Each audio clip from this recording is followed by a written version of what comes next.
Hello ಎಲ್ಲರೂ ಕೂಡ ನಮಸ್ಕಾರ. ನನ್ನ ಇವತ್ತಿನ ಡೈಲಿ ವ್ಲಾಗ್ಗೆ ವೆಲ್ಕಮ್ ಬ್ಯಾಕ್ ಅಂತ ಹೇಳ್ತಾ, ಇವತ್ತಿನ ತಿಂಡಿ ಎಲ್ಲ ಪ್ಯಾಕ್ ಮಾಡಿ ಬೆಳಿಗ್ಗೆ ಅಂತ ಅಂದರೆ ತುಂಬ ಬ್ಯುಸಿ.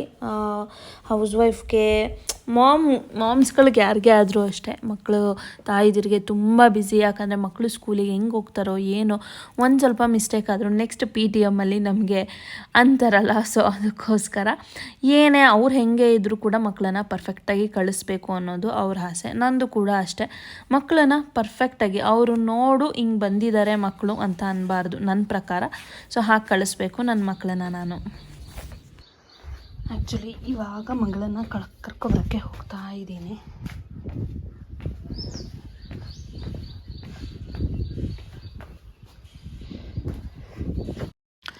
ಆ್ಯಕ್ಚುಲಿ ಅವಳ ಟೈಮಿಂಗ್ಸ್ ಬಂದು 8:45 to 1:15, 1:30 ಆಗುತ್ತೆ. ಸ್ವಲ್ಪ ಟ್ರಾಫಿಕ್ ಇರೋದ್ರಿಂದ ಅಲ್ಲಿಂದ ಎಲ್ಲ ಬಂದು ಎಲ್ಲ ಇದು ಮಾಡೋದ್ರಿಂದ ಮಗಳು ಅಷ್ಟೊತ್ತಿಗಾಗಲೇ ಒಂದು ರೌಂಡ್ ನಿದ್ದೆನೇ ಮಾಡ್ಕೊಂಬಂದಿರ್ತಾಳೆ ಅನಿಸುತ್ತೆ. ಸೊ ಫುಲ್ಲು ಬರೋ ಅಷ್ಟರಲ್ಲೇ ನೋಡಿ ಇಲ್ಲಿ ಹೆಂಗೆ ಬರ್ತಾ ಇದ್ದಾಳೆ. ಸೊ ಅವಳಿಗೊಂಥರ ಖುಷಿ. ಒಂದು ದಿನಕ್ಕೂ ಕೂಡ ಅಳ್ಳಿಲ್ಲ ಅವಳು ಸ್ಕೂಲ್ಗೆ ಹೋಗೋಕ್ಕೆ. ನನ್ನ ಮಗ ಅಟ್ಲೀಸ್ಟು ಒಂದು ದಿನನಾದರೂ ಇವಳು ಅದೂ ಇಲ್ಲ, ಖುಷಿಯಾಗಿ ಹೋಗ್ತಾಳೆ. ಅದೇ ನನಗೊಂದು ದೊಡ್ಡ ಖುಷಿ.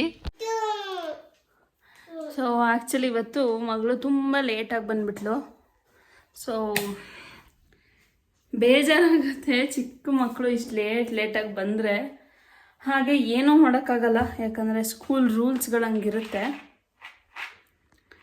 ಸೊ ಮಗಳು ಬಂದಿದ್ದಾಳೆ, ಅವಳಿಗೆ ಏನಾದ್ರು ಇವಾಗ ತಿನ್ನಿಸಿ ಬಂದು ಕ್ಲೀನ್ ಮಾಡೋಣ ಅಂದ್ಕೊಂಡೆ, ಆಗಲಿಲ್ಲ. ಯಾಕಂದರೆ ಇವಾಗ ಆಲ್ರೆಡಿ 2:15. ನನ್ನ ಮಗನ 2:50ಗೆ ಕರ್ಕೊಂಬರಕ್ಕೆ ಹೋಗಬೇಕು.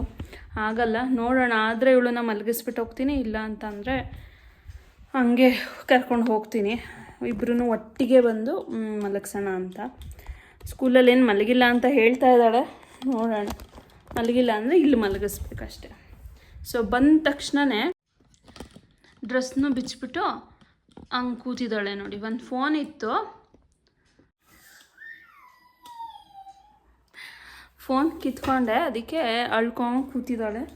ಸೊ ಆ್ಯಕ್ಚುಲಿ ಫೋನ್ ಕೊಡೋದು ಕಂಪ್ಲೀಟಾಗಿ ಅವಾಯ್ಡ್ ಮಾಡಿಬಿಟ್ಟಿದ್ದೀವಿ. ಅದರಿಂದ ಆಗೋ ಅಂತಹ ಎಫೆಕ್ಟ್ ಅಂತೂ ಒಂದು ಲೆವೆಲ್ ಅಂತಲೇ ಅನ್ಬೋದು. ಸೊ ಇವಾಗ ಸದ್ಯಕ್ಕೆ ಇಬ್ಬರಿಗೂ ದೋಸೆ ಹಾಕ್ಕೊಡೋಣ ಅಂತ. ಅವನಿಗೂ ದೋಸೆ, ಇವಳಿಗೂ ದೋಸೆ.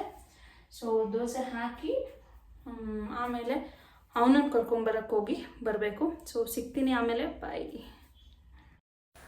ಆ್ಯಕ್ಚುಲಿ ದೋಸೆ ಹಾಕೋಣ ಅಂದ್ಕೊಂಡೆ, ಬಟ್ ದೋಸೆ ಬೇಡ, ಇಡ್ಲಿ ಹಾಕೋಣ ಅಂತ ಅಂದ್ಬಿಟ್ಟು ಇಡ್ಲಿ ಹಾಕ್ತಾಯಿದ್ದೀನಿ. ಯಾಕಂದರೆ ದೋಸೆ ಅಂದರೆ ಬರೀ ಒಂದೇ ತಿಂದ್ಬಿಟ್ಟು ಸ್ಟಾಪ್ ಮಾಡಿಬಿಡ್ತಾರೆ. ಅದೇ ಇಡ್ಲಿ ಆದರೆ ಒಂದು ಒಳ್ಳೆ ಸಾಂಬಾರು ಆ ಥರ ಏನಾದ್ರು ಇದ್ದರೂ ಒಂದು 2-3 ತಿಂತಾರೆ ಇಬ್ಬರೂ. ಸೊ ಅದಕ್ಕೋಸ್ಕರ ಹಾಗೆ ಇಡ್ಲಿ ನೆನ್ನೆಯಿಂದ ಮಾಡಿದ್ನಲ್ಲ, ಮತ್ತು ಅಲ್ಲೇ ಮೇಲ್ಮೇಲೆ ಎಲ್ಲ ಇತ್ತು. ಹಾಗೆ ಸಿಲಿಕಾನ್ ಮೋಲ್ಡ್ ಕೂಡ ತರಿಸಿದ್ದೀನಿ ಇಡ್ಲಿದು, ಬಟ್ ತುಂಬ ವರ್ತ್ ಅಂತ ಅನ್ನಿಸ್ತು.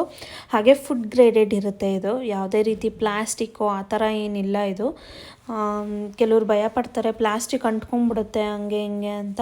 ಸೊ ಏನಿಲ್ಲ, ಫುಡ್ ಗ್ರೇಡೆಡ್ ಅಂತ ಅಂದರೆ ಅದರದ್ದು ನೋಡಿಕೊಂಡು ಪ್ರಿಪೇರ್ ಮಾಡಿರ್ತಾರೆ ಅವರು.